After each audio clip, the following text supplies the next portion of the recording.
What's cracking, everybody? Welcome back to the channel. New video.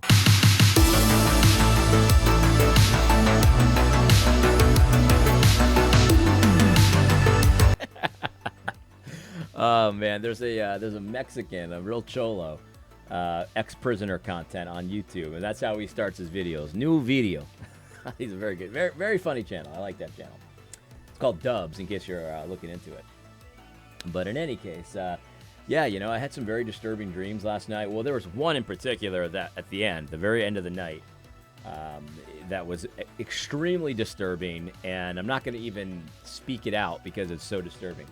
But I was like a participant in it, but I was also kind of like a third-party observer. It was very strange, you know, the framing of the video, or not the video, the dream.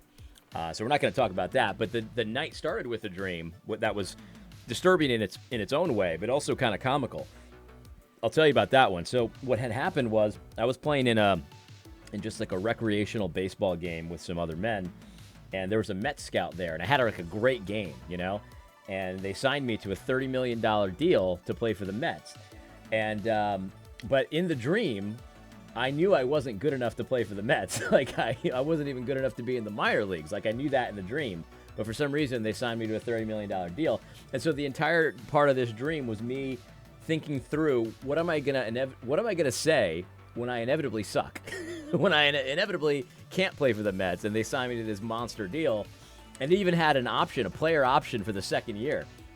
And so I was obviously gonna take the option because, you know, obviously I wanted as much money as I could, and I was just happy to get the money. But I knew I was gonna have to face public embarrassment because I actually stink. And so this whole part of the dream was me figuring out how am I gonna frame it when it becomes clear that I'm essentially stealing money from the Mets, you know, that kind of thing. And very, very funny. That was disturbing in its own way, you know, because I'm trying to think through how I'm gonna take the option and but still suck, obviously. I was thinking like, oh, maybe I'll do like a Bobby Bonilla thing, you know, where I'll just say, okay, I'll cut you a deal, you know, you just pay me a few million a year for the next 30 years, and we'll call it even, you know, that kind of thing. But in any case, yeah, that was a weird dream, and then there was a very disturbing dream. I don't even want to think about it. So, what I wanted to do today is, you know, a lot of people have reached out to me to talk about the situation with Josh Bice and G3, and you know, I had initially decided not to talk about it at all because I know that people like to say that I like to stir up drama and all, and you know, to a certain extent that's true, but when it comes to like church matters and things like that, I rarely want to get involved in some of this stuff unless there's a very good reason for me to do so. And in this case, I just don't think there is, you know, and so I'm not going to get into it too much, but I did feel like I should say something because obviously I've mixed it up with G3. I've mixed it up with Josh Bice. I've had a lot of things to say about him in the past and G3 and all this kind of stuff. So I feel like I should say something about it, and so I'm going to. If you haven't heard, essentially Josh Bice, the president, the ex-president of G3, he's been operating numerous fake accounts, anonymous accounts on Twitter, and I think some other things. Substack, I think, was one of them. And he used these accounts to, you know, really just hurt the reputation of all kinds of people. And not just the usual suspects. Like, you know, if somebody would, you know, want to mix it up with me and they're an anonymous account, you kind of understand that because I'm in the game. You know what I mean? I'm not afraid of the controversy, so it's understandable that you would want to do something like that to me or someone like me. But also just a lot of other people that it made no sense that he was mixing it up with. You know, people that were friends of his, people that he did ministry with and stuff like that. And so he used this account to like hurt a lot of people intentionally.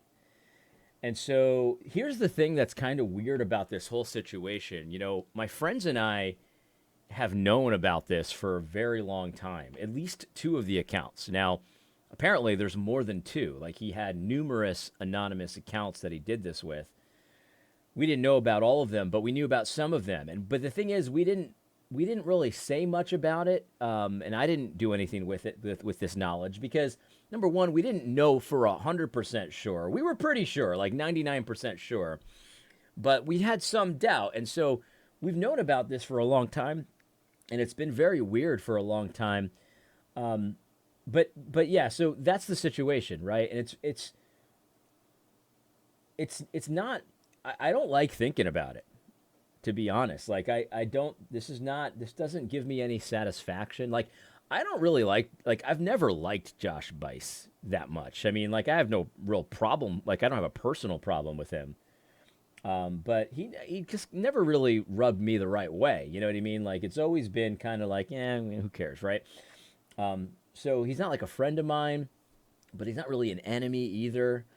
Um, but I just like here's what I will say. Here's what I will say. Um, I feel bad. I feel bad for the people that he did ministry with.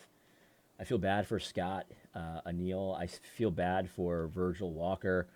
Um, and I really hope I don't see anyone saying like, well, Virgil should have known and this and that and stuff like that. I mean, maybe he knew, maybe he didn't, but it's very easy not to, right? I doubt that he knew. Let me put it that way. I doubt it. But it's not the case that you would just automatically know. Like any of my friends could be running anonymous accounts that I have no knowledge of. I would never. Why would I know? Like that kind of thing. Like that's very possible. So like, I don't want to see any of that kind of talk. I mean, who maybe they knew, but there's a very like it's very likely and very easy to understand how they could not know. And it doesn't negate the good work that Virgil does or the good work that Scott does. Like none of this negates that, right? So, like I don't want to see any of that, and I feel really bad for him. I do. I mean, it's just got to be very discombobulating. You know what I mean? So, like, I don't want to. I mean, there's so many jokes I could tell right now. There's so much I could say, and it would be very entertaining, and we'd all have a good laugh. But at the end of the day, like this makes me sad. It's not something that I feel like laughing about. At the end of the day, and so I would hope that people, my audience, would pray for Virgil, would pray for Scott, would pray for their church. I know that Scott and Josh were elders in the same church. And obviously this is a real situation. And what I will say this, like like I'm shocked, but I'm not shocked. I saw Dr. Boot talk about how Anons are a scourge or something like that. He blamed this on Anons. I mean, that is one of the dumbest things I could possibly imagine anyone saying of any intelligence, of any stripe, even enemies of mine. This is so stupid. It's very stupid. It's not about having an anonymous account. There are the problem wasn't the anonymous account. It was what you did with the anonymous account. Obviously.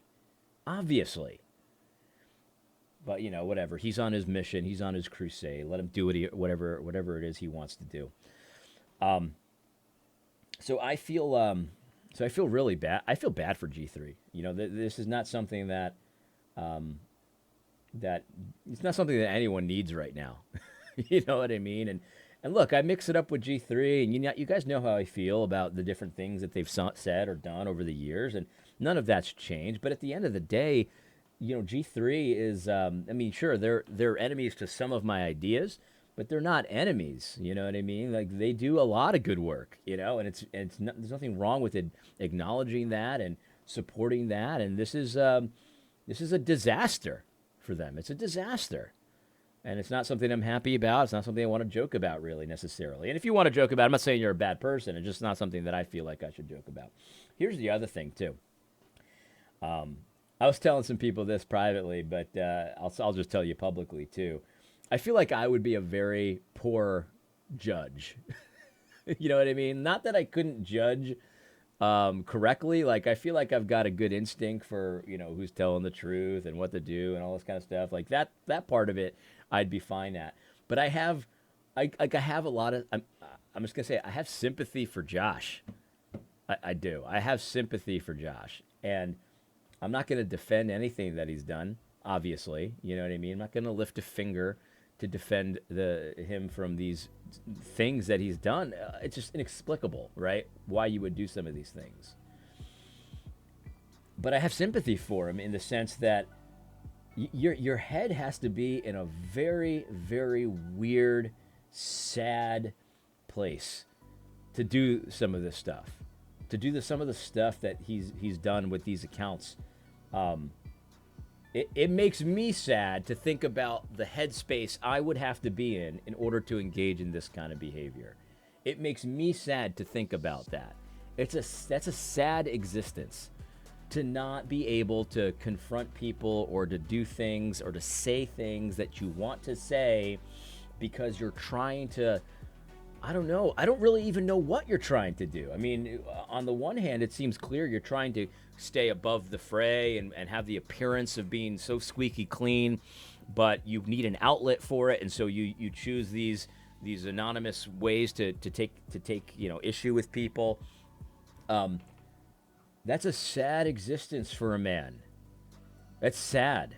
You know what I mean? For all the flack that some of my friends get, for saying, some of the things that we say, at least we feel like we have the freedom. We feel like we have the gravitas to just say it with our face attached to it. You know what I mean? Sure, maybe I say some things that I shouldn't say. Like, I'm willing to grant that. I mean, I don't think so. Otherwise, I wouldn't have said them, right? But sure, I'm willing to grant that that's possible.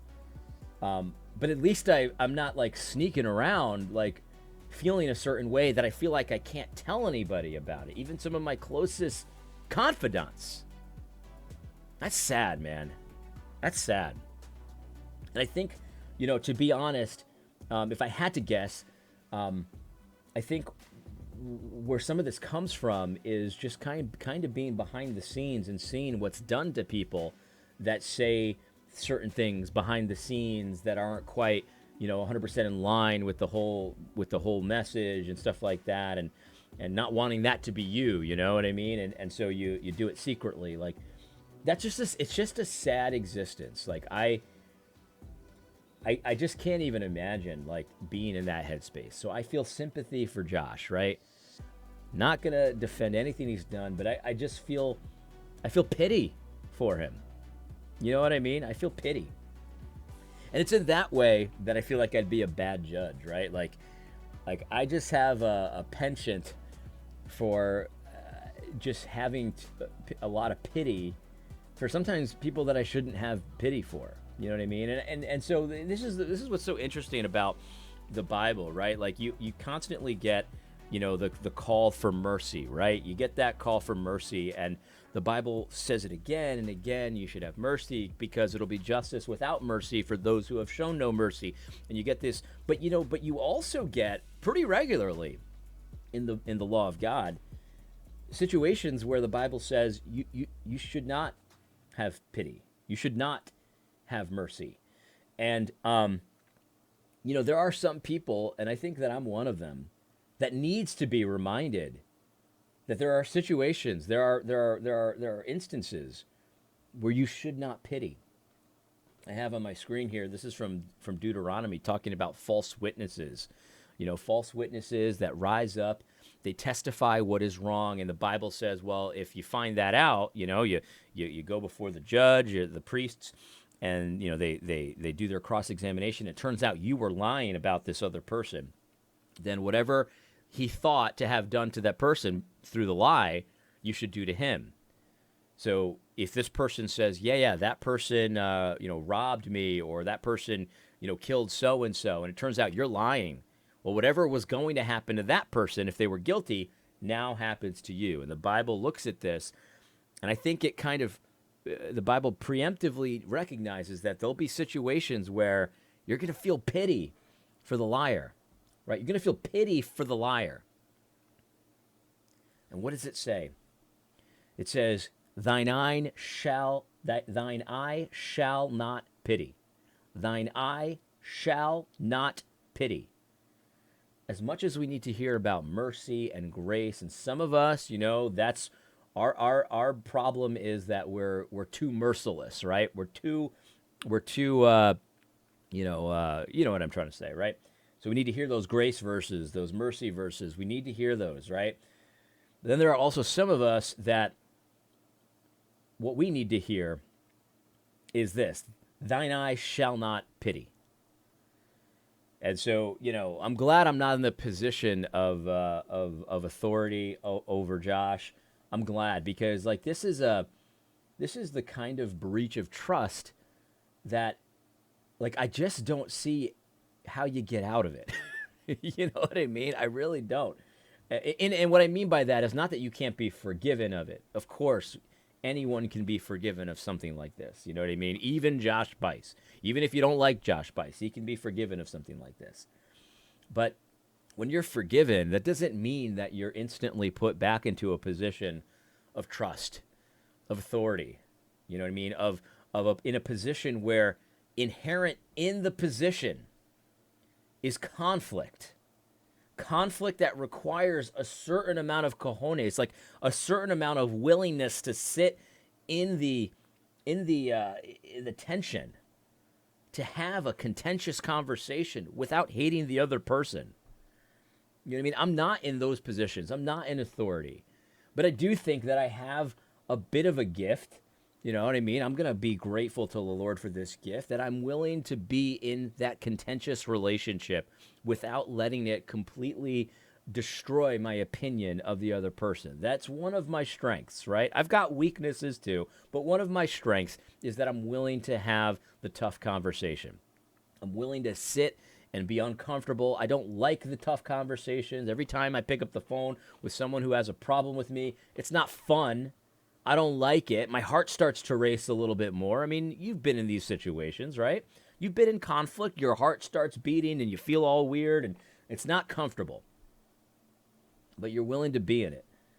And so I'm glad I'm not in the position of authority because I don't have to make this call, but it's tough to see how you get out of this. It really is.